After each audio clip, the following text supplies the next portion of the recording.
मित्रांनो, थोडा थांबा. हा व्हिडिओ स्किप करू नका, कारण आज मी तुम्हाला एका पुस्तकातल्या गोष्टीबद्दल नाही तर तुमच्यासारख्याच एका साध्या माणसाबद्दल सांगणार आहे, जिनं संपूर्ण देशाचं भविष्य बदलून टाकलं.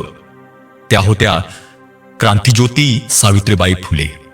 मित्रांनो, सावित्रीबाई फुले यांचा जन्म 3 जानेवारी 1831 रोजी महाराष्ट्रातील नायगाव या छोट्याशा गावात झाला, जे सातारा जिल्ह्यात वसलेलं आहे. बालपण अगदी साधं, गरिबी होती, सुविधा नव्हत्या आणि त्या काळात मुलींना शिकायचं तर दूरच, शिक्षणाचं स्वप्न पाहणं सुद्धा गुन्हा मानलं जायचं.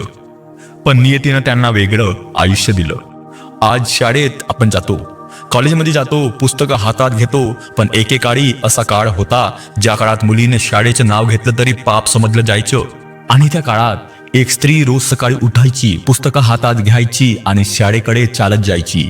लोक वाटेत काय करायचे माहित आहे? शिव्या द्यायचे, दगड मारायचे, सेन फेकायचे. पण सावित्रीबाई फुले थांबले नाहीत, कारण त्यांना माहित होतं, आज मी थांबले तर उद्या हजारो मुली थांबतील. मित्रांनो, त्या शाळेत जायच्या आधी एक जास्तची साडी घेऊन जायच्या. वाटेत अपमान झाला तरी शाळेत पोहोचून कपडे बदलायच्या आणि हसत हसत शिकवायला उभ्या राहायच्या.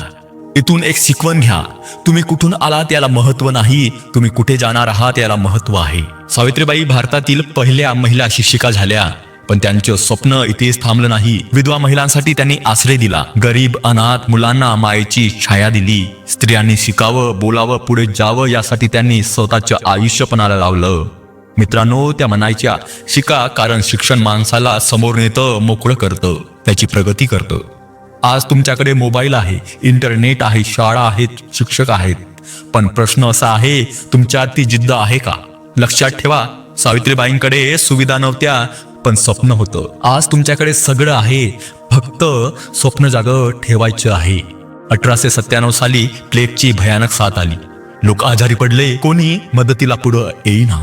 पण सावित्रीबाई रुग्णांच्या सेवेसाठी उभ्या राहिल्या, स्वतःचा जीव धोक्यात घालून इतरांचे प्राण वाचवत राहिल्या. आणि शेवटी 10 मार्च 1897 रोजी त्यांनी सेवा करता करता आपला श्वास सोडला. हीच खरी महानता आहे मित्रांनो, स्वतःसाठी नाही तर समाजासाठी जगणं. आज जर तुम्ही शिकत असाल, स्वप्न पाहत असाल, पुढे जायचं ठरवत असाल, तर एक क्षण डोळे बंद करा आणि मनात म्हणा, मी सावित्रीबाईंचं स्वप्न आहे. आणि मग उठा, शिका आणि इतिहास घडवा.